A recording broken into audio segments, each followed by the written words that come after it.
ఓం గం గణపతే నమః. శ్రోతలకు నమస్కారం. మన ఛానల్కు స్వాగతం. మహానంది జానపద నవల 17వ భాగం. రచన వక్కంతం సూర్యనారాయణరావు గారు. కాసేపట్లో పక్షులు కూడబలుక్కుంటున్నట్టు తమ మధ్య లాలసను నందిని పంచుకున్నాయి. చేతుల్ని ఉపయోగిస్తూ తను పక్షులను దూరం చేయలేదని నందికి అర్థమైపోయింది. ఏం చేయాలి? వేళ్లతో పీకల్ని బిగించి అవలీలగా ప్రాణాలు తీసి పారేయచ్చు. కానీ అవి క్రూర జంతువులు కావు. భూలోకంలో ప్రకృతికి అందాలు అందించడానికి సృష్టికర్త ప్రసాదించిన వరాలు. ఏం చేయాలా అని ఆలోచిస్తూ లాలసను కమ్మిన పక్షుల్ని తొలగించే కార్యక్రమాన్ని కొనసాగిస్తున్న నంది బుర్రలో ఒక ఉపాయం మెరుపులా మెరిసింది. క్షణం ఆలస్యం చేయకుండా నంది పక్షులతో పాటు లాలసను 2 చేతులతో పైకి ఎత్తుకున్నాడు. అతని చేతులకి అడ్డుగా ఉన్న పక్షులు ఉక్కిరిబిక్కిరవుతూ తప్పించుకొని కొంచెం ఎడంగా ఎగిరి మళ్ళీ లాలస శరీరం మీద వాలాయి. నంది లాలస నీరసంగా అంది.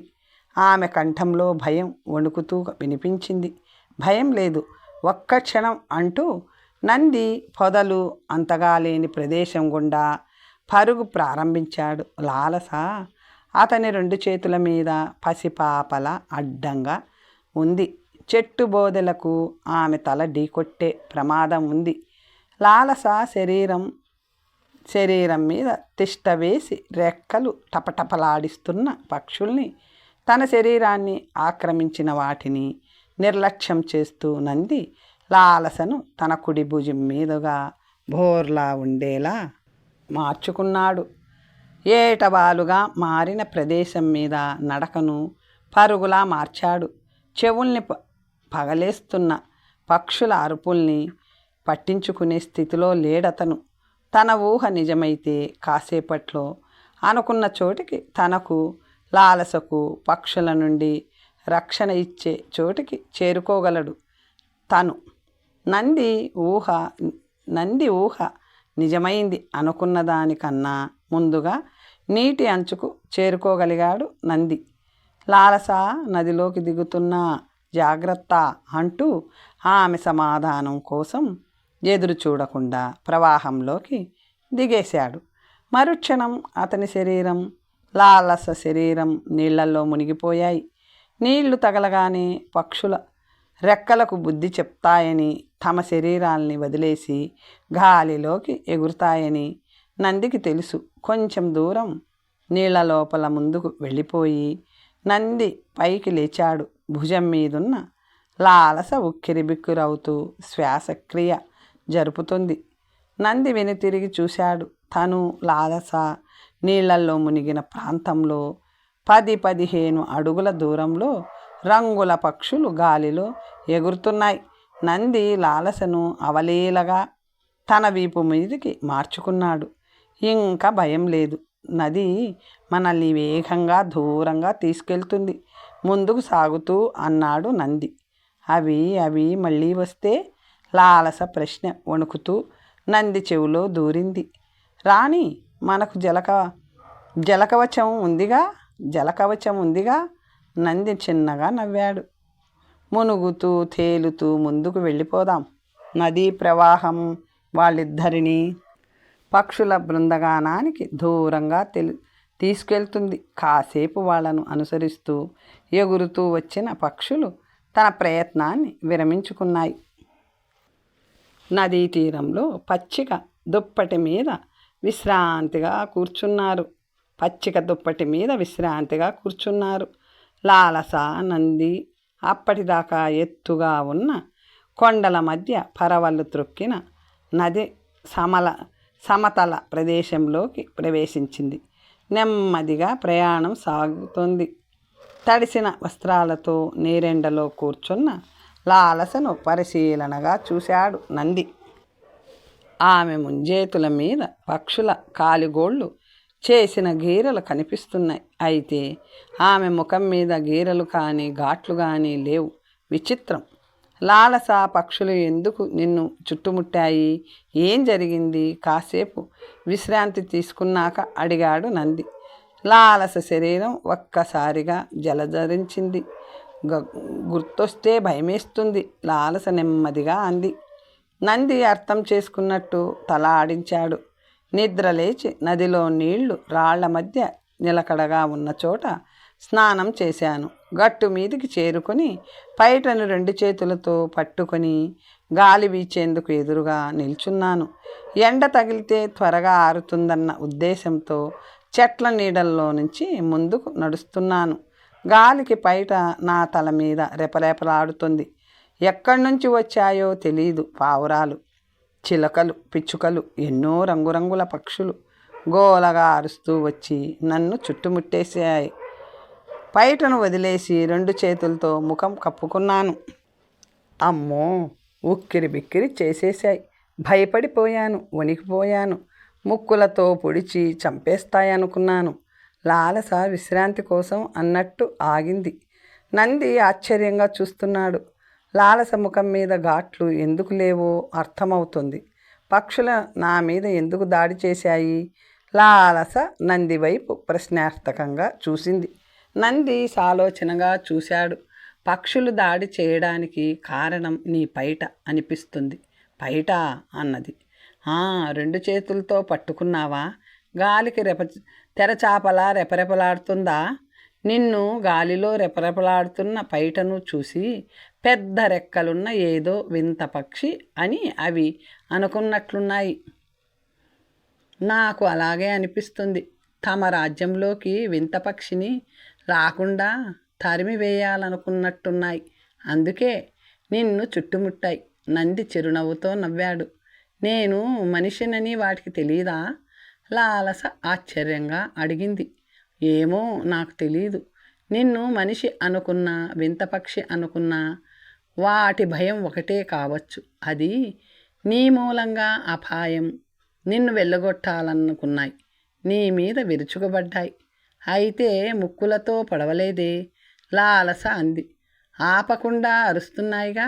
పొడవడానికి, రక్కడానికి ముక్కులకు తీరిక లేదుగా. నంది అన్నాడు. చచ్చిపోతానేమో అని భయపడిపోయాను. చిలుకలు, పావురాలు మనుషులతో మచ్చికగా ఉంటాయనుకున్నాను. అవి అడవి పావురాలు, అడవి చిలుకలు. జనవాసాల్లోకి వస్తే మనతో కలిసిపోతాయేమో. కారణం తెలియకపోయినా అదొక అనుభవం. నంది పైకి లేస్తూ అన్నాడు. ఏవైనా పళ్ళు, కాయలు దొరుకుతాయేమో చూస్తాను అని. లాలస కంగారుగా లేచింది. నేను వస్తాను. ఒంటరిగా ఉండాలంటే భయమేస్తుంది అన్నది. సరే, నంది నదీ తీరంలో ఉన్న చెట్ల వైపు దారి తీస్తూ అన్నాడు. నంది, మనం ఇప్పుడు ఏ రాజ్యంలో ఉన్నాం? ఆ కళింగ రాజ్యం దాటేశాంగా. నంది దగ్గరగా నడుస్తూ అడిగింది లాలస. కళింగ రాజ్యానికి ఈ నది పొలిమేర అనుకున్నా కూడా ఎక్కడ ఏ రాజ్యంలో ఉన్నామో ఊహించలేం. నది లెక్కలేనన్ని మలుపులు తిరిగింది. కళింగ సామ్రాజ్యంలో ఉండాలంటేనే భయమేస్తుంది, లాలస అంది. నంది ఆగి ఆమె వైపు చిరునవ్వుతో చూశాడు. చెరలో నుంచి ధైర్యంగా తప్పించుకున్న దానివి. ఆ ధైర్యాన్ని పెంపొందించుకో. నువ్విప్పుడు ఆ కళింగరత్న కబంధ అస్తాలలో లేవు. స్వేచ్ఛ విహంగానివి. ఆ దుర్మార్గుడికి బలి అయిపోతానేమో అన్న భయం తప్పించుకునే ధైర్యాన్నిచ్చింది, లాలస అంది. నంది ఆమె కళ్ళల్లోకి తదేకంగా చూశాడు. నీ రక్షణ బాధ్యత ఇప్పుడు నీది కాదు. నిశ్చింతగా నిర్భయంగా ఉండు. లాలస పెదవుల మీద చిరునవ్వు మెరిసింది. నిజం చెప్పనా? అప్పుడు నా భయం నాకు ధైర్యాన్నిచ్చింది. ఇప్పుడు నీ ధైర్యం ధైర్యాన్నిస్తుంది అన్నది. నీ మీద ఈగ కూడా వాలనివ్వకూడదనుకున్నాను, కానీ 100ల కొద్దీ పక్షులు వాలాయి. నంది నవ్వుతూ అన్నాడు, ముందుకు నడుస్తూ. పక్షుల నుండి రక్షించావుగా. లాలస అతని వెంట నడుస్తూ అంది. నంది లాలసల ప్రయాణం చీకటి పడేదాకా నదీ తీరం వెంటనే సాగింది. ఎత్తుగా పెరిగి దట్టంగా కొమ్మలు పరుచుకున్న చెట్ల కింద, పొదల మధ్య కొత్తగా దారి ఏర్పాటు చేసుకుంటూ నడిచారు ఇద్దరు. నంది కనుచూపు మేర పరిసరాలను జాగ్రత్తగా గమనిస్తున్నాడు. మానవ సంచారం వల్ల పుట్టే శబ్దాల కోసం అతను చెవులు రిక్కిరించే ఉన్నాడు. రకరకాల జంతువుల అరుపులు తప్ప మనిషి కంఠస్వరం వినిపించలేదతనికి. తమను గుర్రాల మీద వెంటాడుతూ వచ్చిన కళింగ యోధులు వేట చాలించి వెళ్ళిపోయారో వెంటాడుతూనే ఉన్నారో తనకు తెలియదు. అప్పుడప్పుడు అరణ్యం అంచుకి వెళ్ళి నది ప్రక్కన చెట్ల చాటు నుండి అవతలి తీరాన్ని పరిశీలించి వస్తున్నాడు నంది. మనుషుల అలికిడి కానీ గుర్రాల గిట్టల చప్పుడు కానీ వినిపించలేదు. వాళ్ళు తమ కోసం వేటాడడం మానేశారా? లాలస ఆ సందేహాన్ని వ్యక్తం చేసింది. అది మనం ఊహించలేం. కళింగ రాజ్యం అవధులు దాటేదాకా మనం జాగ్రత్తగా ఉండాలి. మనం తప్పించుకున్నంత మాత్రాన కళింగ యువరాజు తన ప్రయత్నం విరమించుకోడు. పట్టుదల కసి పెరుగుతాయిగా అన్నాడు నంది. లాలస ఆందోళనగా చూసింది. నంది చిరునవ్వు నవ్వాడు. నిజం చెప్తాను, ధైర్యంగా ఉండు. నువ్వు నీ అంతఃపురంలో అడుగుపెట్టేదాకా అపాయం నీడలా అనుసరిస్తూనే ఉంటుంది. జనవాసాల్లోకి ప్రవేశించాక మనం ప్రయాణ సదుపాయం సంపాదించుకోవాలి. పాదయాత్రతో గమ్యం చేరడం బాగా ఆలస్యమవుతుంది అన్నాడు. నంది లాలస వణికే కంఠంతో అంది. దొరికిపోతామేమో అన్న భయం మనల్ని అనుక్షణం హెచ్చరిస్తూ కాపాడుతూ ఉంటుంది అన్నాడు నంది ధైర్యం చెప్తూ. చీకట్లు ముసిరే వేళకు ఇద్దరు చెట్లు దట్టంగా ఉన్న ప్రదేశం దాటి అరణ్యం అంచుకి చేరుకున్నారు. లాలస, ఆ బండరాళ్ళను చూశావా? ఎదురుగా పక్కపక్కనే నిల్చున్న 2 బండరాళ్లను చూపిస్తూ అడిగాడు నంది. ఏం? ఒకటి కొంచెం పొట్టిగా, ఒకటి కొంచెం ఎత్తుగా ఉన్న రాళ్లను చూస్తూ అడిగింది లాలస. ఆ రాత్రికి మనకు విశ్రాంతి ఇచ్చే విడిది అదే, నంది అన్నాడు. ఈ పళ్ళు ఆరగించి విశ్రాంతిగా పడుకుందామా?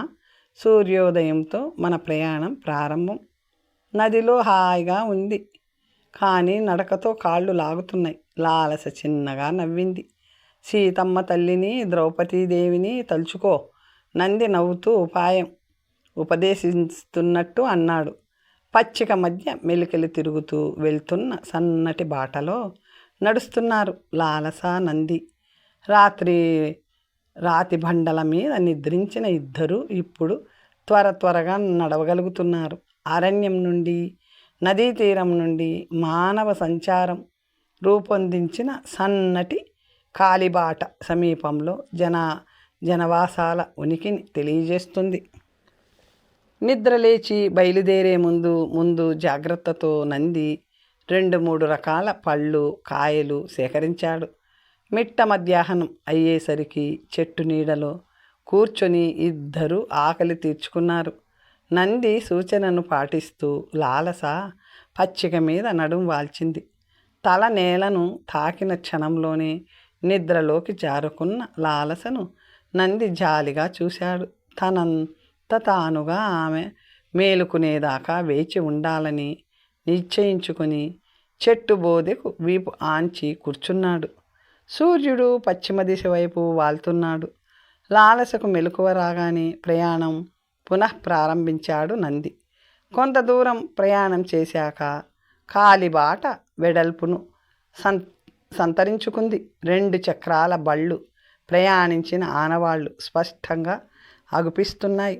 ముఖ్యంగా మార్గానికి ఇరువైపులా పంట పొలాలు. నంది నడకలో వేగం పెరిగింది. త్వరలో తాము ఏ రాజ్యంలో ఉన్నామో తెలిసిపోతుంది. ఎటు వెళితే ఏ నగరం వస్తుందో, ఏ రాజ్యం తగులుతుందో తెలిసిపోతుంది. ప్రయాణం సాగుతుంది. ఎండ వేడిమి తగ్గుముఖం పడుతుంది.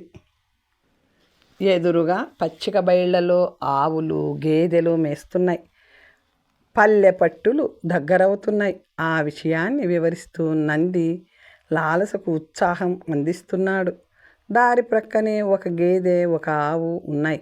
గేదె మీద ఒక కుర్రవాడు, ఆవు మీద ఒక కుర్రవాడు కూర్చున్నారు. ఇద్దరి చేతులలోనూ సన్నటి బెత్తాలున్నాయి.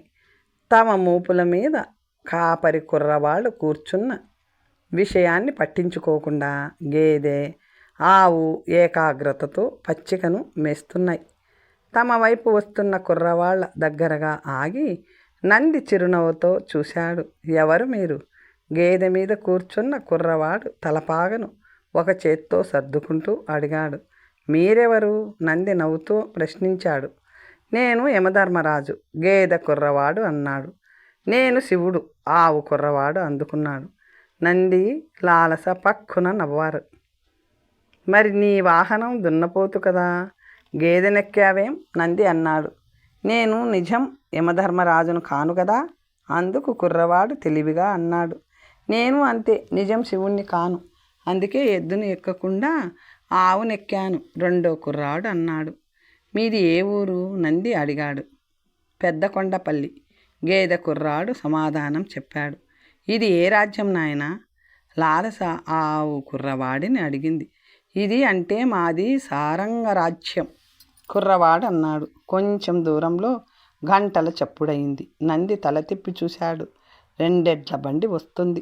ఎడ్ల మెడలోని గంటలు గలగలా మ్రోగుతున్నాయి. మీరెవరు?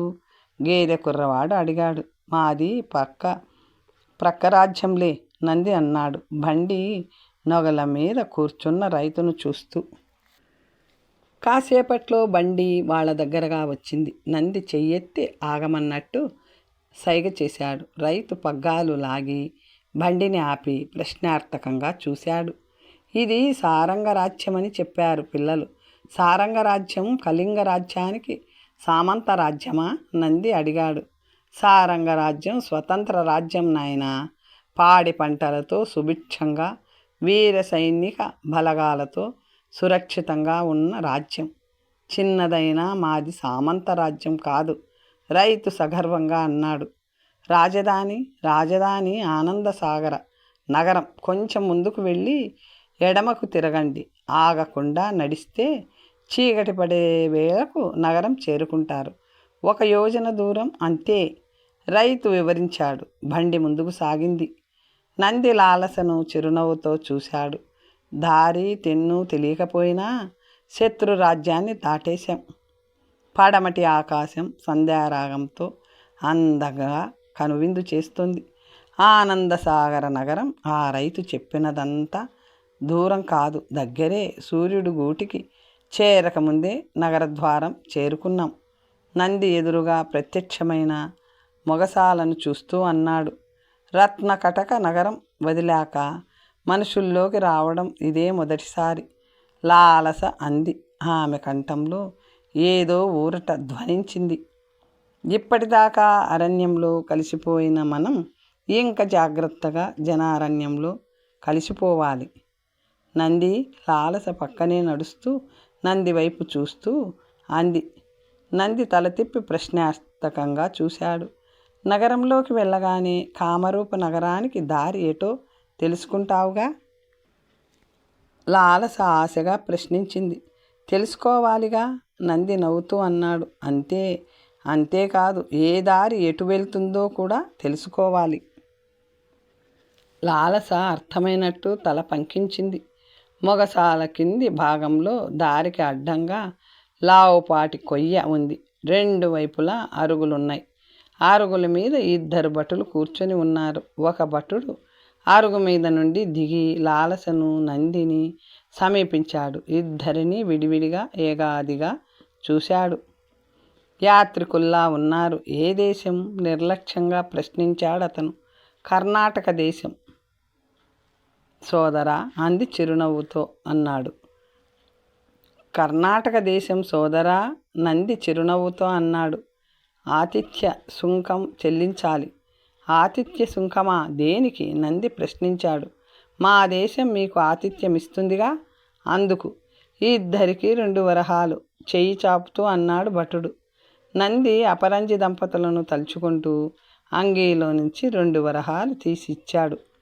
భటుడు అరుగువైపు వెళ్ళి కలశం ఆకారంలో ఉన్న లోహ పాత్రలోకి వరహాలు జారవిడిచాడు.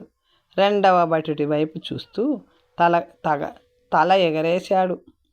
అతను అడ్డంగా ఉన్న కొయ్యను 2 చేతులతో పైకెత్తి పట్టుకున్నాడు. నంది లాలస తలలు వాల్చి కొయ్య కిందుగా అటువైపు వెళ్ళారు. భటుడు అడ్డు కొయ్యను యథాస్థానంలో పెట్టేశాడు. ఇదిగో ఎదురుగా ఆలయ గోపురం కనిపిస్తుందిగా. ఆలయం ఎదురుగా అన్నసత్రం ఉంది. మా నగరానికి వచ్చే మీలాంటి వాళ్లకు అక్కడ భోజనము వసతి లభిస్తాయి. ఉచితంగా వెళ్ళండి, సుంకం తీసుకున్న భటుడు అన్నాడు. మంచిది, మాకు ఆ రెండు అవసరమే, నంది అన్నాడు ముందుకు నడుస్తూ. మా కామరూప నగరంలో కూడా యాత్రికులకు భోజన సదుపాయం వసతి సౌకర్యం లభిస్తాయి. అయితే సుంకం తీసుకోరు. మా నాన్నగారు ఉచిత సౌకర్యాలు కల్పించారు. లాలస తండ్రిని తలుచుకుంటూ అంది. మీ నగరంలో? నంది చిరునవ్వుతో చూశాడు. మా నగరంలో కూడా అంతే, ఉచిత ఆతిథ్యమే. అన్నట్లు ఇంతవరకు చెప్పలేదు. నీది ఏ ఊరు నంది? లాలస కుతూహలంగా అడిగింది. నంది నిట్టూర్చాడు. ఆమె కళ్ళల్లోకి నిదానించి చూశాడు. నాది ఒక ఊరు కాదు, ఏ ఊళ్ళో ఉంటే అదే నా ఊరు ఉన్నన్ని నాళ్ళు. అదేమిటి? అది అంతే, నాకు పేరుంది, ఊరు లేదు. సమయం వచ్చినప్పుడు అన్నీ చెబుతాను, పద వెళ్దాం అన్నాడు నంది. నాతో పాటు మా నగరానికి వస్తావుగా? మా నాన్నగారికి చెప్పి నీకు సకల సదుపాయాలు ఏర్పాటు చేయిస్తాను. నీ గౌరవానికి భంగం కలిగించని ఉద్యోగం, అడిగినవన్నీ అంటే నేను చెప్పినవన్నీ నీకు బహుమతిగా ఇస్తారు. నాన్నగారు, నన్ను ఆయనకి బహుమతిగా ఇస్తున్నావుగా? లాలస ఉత్సాహంగా అంది. నంది చిరునవ్వుతో చూశాడు. భవిష్యత్తు మీద నీకు చాలా నమ్మకం ఉన్నట్టుంది. ఆ నమ్మకం నువ్వు నన్ను రక్షించాక కలిగింది, లాలస అంది. భవిష్యత్ మీద నా నమ్మకం కళింగరత్న మందిరంలో చచ్చిపోయింది. ఇప్పుడు మళ్ళీ ప్రాణం పోసుకుంది. పద, అన్నసత్రం మన కోసం ఎదురు చూస్తుంది అన్నాడు నంది ముందుకు కదులుతూ. కొన్ని నిమిషాల నడక వాళ్లను ఆలయ సమీపానికి చేర్చింది. గుర్రపు డెక్కల చప్పుడు విని నంది కొద్దిగా ప్రక్కకు జరిగాడు. ముఖశాల దగ్గర సుంకం తీసుకున్న సుంకరి భట్టుడు నగరం లోపలికి వెళ్తూ వాళ్ళ దగ్గరగా వచ్చాడు. కొంచెం ముందుకెళ్తే ఎడం వైపు ఉంటుంది అన్నసత్రం, నా వెనకాలే రండి. సుంకం చెల్లించినందుకు గుర్తుగా మా రాజ్య కోశాధికారి ముద్రిక గుర్తులున్న రాగి నాణ్యాల్ని మీకు ఇవ్వడం మర్చిపోయాను. ఇదిగో సత్రం అధికారికి ఇవ్వు అంటూ సుంకరి 2 చిన్న రాగి బిళ్ళలను నందికి ఇచ్చాడు. నంది చిరునవ్వుతో ధన్యవాదాలు వ్యక్తం చేశాడు. మీరు కర్ణాటకం నుండి వస్తున్నారు. ఆచార వ్యవహారాలలో, ఆహార నియమాలలో భేదాలుంటాయి. మీకు ఇబ్బంది కలగకుండా చూడమని సత్రంలో చెప్పి వెళ్తాను, సుంకరి అన్నాడు. అవసరం లేదు సోదరా, మేము సర్దుకుపోతాం, నువ్వు వెళ్ళు. ధన్యవాదాలు, నంది అన్నాడు. ఎలాగూ సత్రంలో నాకు పని ఉంది. ఇంట్లో దీపం పెట్టే దిక్కు పుట్టింటికి వెళ్ళింది. రాత్రి భోజనం మూట కట్టించుకు వెళ్ళాలి. ఈ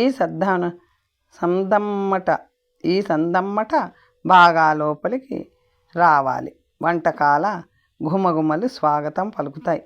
ఆవరణం ముఖద్వారంలో పెద్ద శిలాతోరణం ఉంటుంది, రండి అంటూ సుంకరి గుర్రాన్ని అన్నసత్రం వైపు మళ్లించి వేగంగా వెళ్ళిపోయాడు.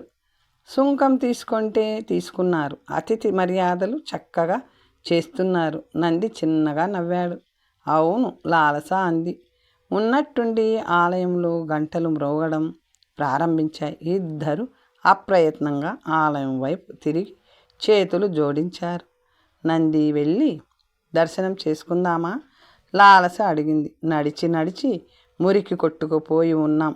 ఉదయం స్నానం చేసి దర్శనం చేసుకుందాం పద అంటూ నంది అన్నసత్రానికి తీసుకువెళ్ళి సందువైపు నడిచాడు. అన్నసత్రం శిలాతోరణం ముందుకు చేరేసరికి చీకటి ముసురుకుంది. సుంకరి గుర్రం మీద ఎదురుగా వస్తున్నాడు. అతను ఇందాక చెప్పినట్టు ఘుమఘుమలు గాలిలో వ్యాపిస్తున్నాయి. వెళ్ళండి, సారంగ సామ్రాజ్య ఆతిథ్యం స్వీకరించండి అంటూ గుర్రాన్ని ముందుకు పోనించాడు. శిలాతోరణానికి కొంచెం దూరంలో ఉంది సత్రం భవనం. ద్వారానికి 2 వైపులా 2 దివ్యగూళ్ళు ఉన్నాయి. ఆ గూళ్ళల్లో దీపాలు వెలుగుతున్నాయి. గాలికి స్పందిస్తూ దీపకళికలు స్వాగతం పలుకుతున్నాయి. నంది లాలస సత్రం వైపు అడుగులు వేశారు. ప్రభువులకు ప్రణామాలు.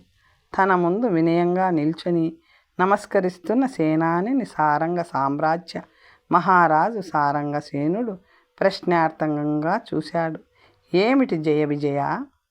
ప్రభు, నగర ప్రవేశద్వారం వద్ద విధులు నిర్వహించే సుంకరి సుధాముడు తమ దర్శనార్థం వచ్చాడు. ఏదో ముఖ్యమైన వర్తమానం తెచ్చినట్టున్నాడు. ప్రవేశపెట్టు. చిత్తం. జయ విజయుడు తలుపు తెరిచి గుమ్మం దాటి వెలుపలికి వెళ్ళాడు. కాసేపట్లో సుధాముడితో పాటు లోపలికి వచ్చాడు. సుధాముడు తలుపు మూసి మహారాజుకు నమస్కరించాడు. సంచలన వర్తమానం విన్నవించుకోవడానికి వచ్చాను ప్రభు, సుధాముడు ఉత్సాహంగా అన్నాడు. విన్నవించుకో సుధామా అన్నాడు రాజు. కళింగ యువరాజు గారు తెలియజేసిన పోలికలున్న యువతీ యువకుడు మన రాజధానిలోకి ప్రవేశించారు ప్రభు. అలాగా? నిజమా? సారంగసేనుడు ఆశ్చర్యంగా అన్నాడు. చిత్తం ప్రభు. ఎలా పసిగట్టావు? తమ దర్శనానికి వచ్చిన కళింగ యువరాజు గారి అంతరంగికుడు ఉలూకుడు ఇద్దరినీ కళ్ళకు కట్టినట్టు వర్ణించాడుగా ప్రభు. అవును, అతను అక్షరాలతో ఆ ఇద్దరి చిత్రాలు రచించాడు. చిత్త ముఖ్యంగా ఆ యువతి సౌందర్యం, ఆమె ధరించిన కర్ణాభరణాలు, నాసికాభరణము, నడక తీరు, ఆ నడకలో జంటగా కనిపించే వయ్యారం, పెద్ద పెద్ద సోగకళ్ళు, ఆ ముఖ సౌందర్యం. మెడలో మంగళసూత్రం లేదు. ఇద్దరూ భార్యాభర్తల్లాగా లేరు. సోదరులాగా కూడా ప్రవర్తించడం లేదు. అవునవును, నువ్వు కూడా కళ్ళకు కడుతున్నావు. సారంగసేనుడు చిన్నగా నవ్వాడు. ఇంకా ఆ యువకుడి ఒడ్డు పొడుగు, కంఠలు తిరిగిన శరీరం, ముఖ కవళికలు, ముఖ్యంగా కళింగ రాజ్య భాషకు మనం మాట్లాడే భాషకు భిన్నంగా ఉండే యాస. ఈ యువకుడు ఆ యువకుడే అని చెబుతున్నాయి ప్రభు. అతను నన్ను సోదరా అన్నాడు. కర్ణాటక కన్నడీగులు సోదరా అనరు, అన్నా అంటారు. అతను అబద్ధమాడుతున్నాడని నాకు తెలిసిపోయింది ప్రభు. సుధాముడు సగర్వంగా వివరించాడు.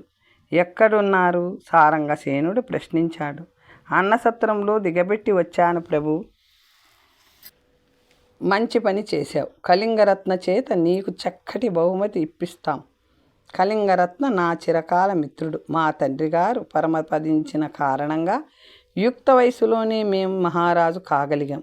మా సమవయస్కుడైన కళింగరత్న ఇంకా యువరాజుగానే ఉన్నాడు. కారణం ఆయన తండ్రి గారు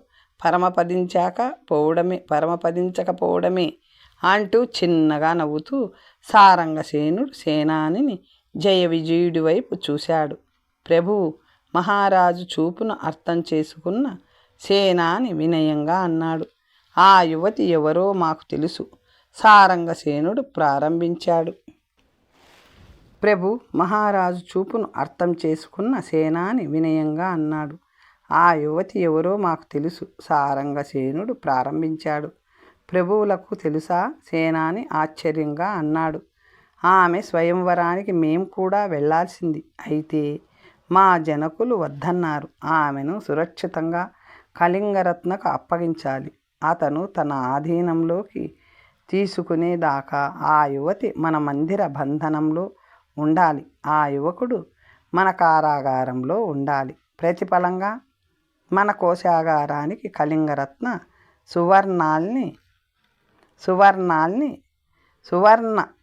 సువర్ణాల్ని రత్నరాసుల్ని కానుకగా ఇస్తాడు. వాళ్ళిద్దరూ వెళ్ళిపోకముందే బంధించండి. వెళ్ళలేరు ప్రభు. అందుకు తగిన ముందు జాగ్రత్తలు ఉపదేశించి వచ్చాను. సుధాముడు గర్వంగా అన్నాడు. ఏమిటా ముందు జాగ్రత్త? వాళ్లకు వడ్డించే ఆహారంలో తాగు మాత్రం మత్తుమందు రంగరించమన్నాను ప్రభు. సేనాపతి ఆ యువతి మా ఏకాంత మందిరానికి చేరాలి. ఏకాంత మందిరానికా ప్రభు? జయ విజయుడు ఆశ్చర్యంగా అడిగాడు. సారంగసేనుడు చిన్నగా నవ్వాడు. మా నూతన పత్ని మహారాణి గారు పుట్టినింటికి వెళ్ళారు కదా, మనది ఏకాంత లేని ఏకాంతం కదా. ప్రభు, నీ సందేహం అర్థమైంది. నువ్వు నీ మిత్రుడికి పూలదండ ఇవ్వాలనుకుంటావు. క్రయం చేసే ముందు సువాసన ఉందో లేదో తెలుసుకోవడానికి వాసన చూస్తావు, అవునా? చిత్తం. అనాగ్రత పుష్పాన్ని ఆగ్రానించి ఆస్వాదించి మా మిత్రుడికి అందజేస్తాం. అది మా అంతఃపుర రహస్యంగా అంతరించిపోతుంది. చిత్తం. సుధాముడు మత్తుమందు అంటున్నాడు. మరి ప్రభువులేమో? సారంగసేనుడు గొల్లున నవ్వాడు. అది మత్తుమందు కాదు, పరవశంగా ఉన్న పడతితో పారవస్యం ఇబ్బడి ముబ్బడిగా లభిస్తుంది. వెళ్ళండి, క్షేమంగా వెళ్ళి లాభంగా రండి. వాడికి మన చెరసాల, ఆమెకు మా చంద్రశాల అన్నాడు. తరువాత కథ వచ్చే భాగంలో తెలుసుకుందాం. నమస్తే.